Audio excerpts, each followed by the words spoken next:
Hey everybody, this is take 1197. I didn't realize this would be such a difficult question to answer.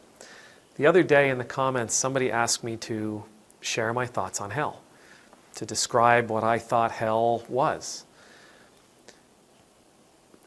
And I'm trying. Hopefully this will be the one. In the 16th chapter of the Gospel of Luke, Jesus tells us a story of Lazarus and the rich man. Now Lazarus is a beggar.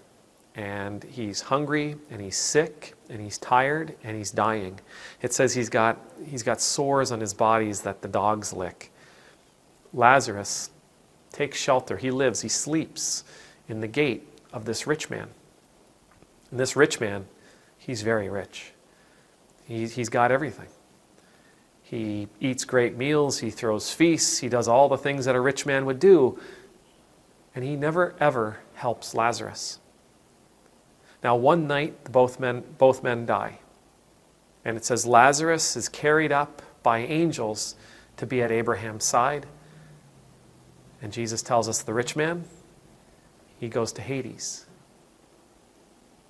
And the rich man somehow, some way can see what Lazarus is going through, that he's being tended to by these angels. He's being fed and he's being soothed and healed by these angels at Abraham's side. And so the rich man cries out, "Father Abraham, could you ask Lazarus to help me out?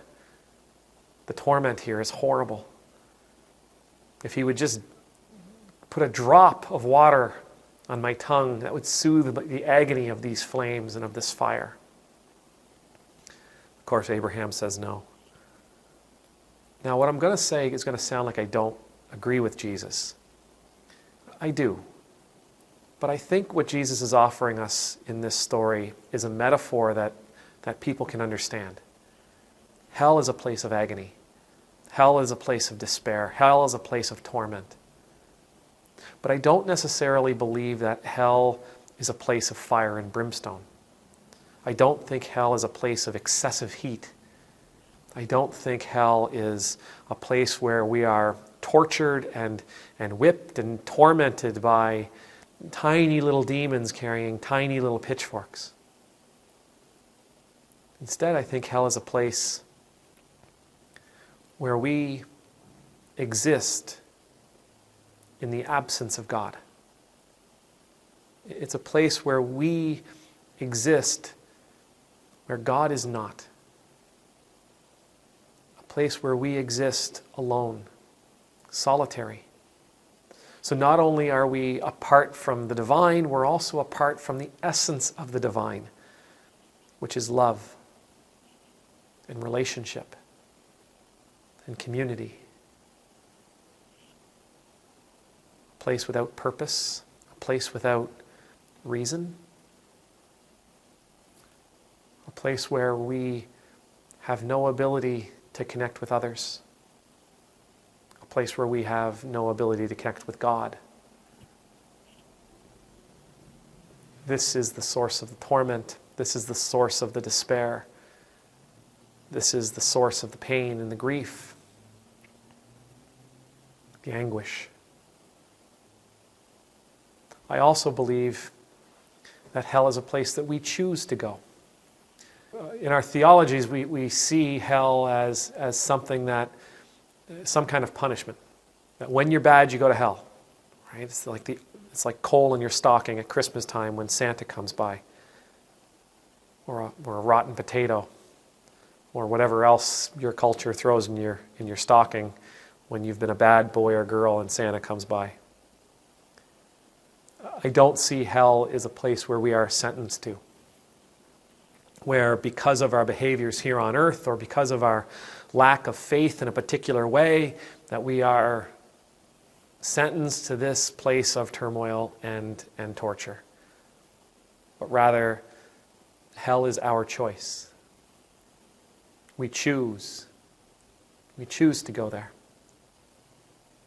We choose to go there because the alternative is actually something that we can't accept. For those of you that have read C.S. Lewis's great book called The Great Divorce, what I'm saying is going to sound familiar. My theology of hell, my theology of heaven and hell, my theology of God is highly influenced by this novel. C.S. Lewis does an amazing job of illustrating very quickly the operation, the locale, and the rationale of hell. And he does an impressive job of describing why people choose not to embrace heaven as it's offered to them. So if you haven't read The Great Divorce, I would highly encourage you to read that book. It's amazing.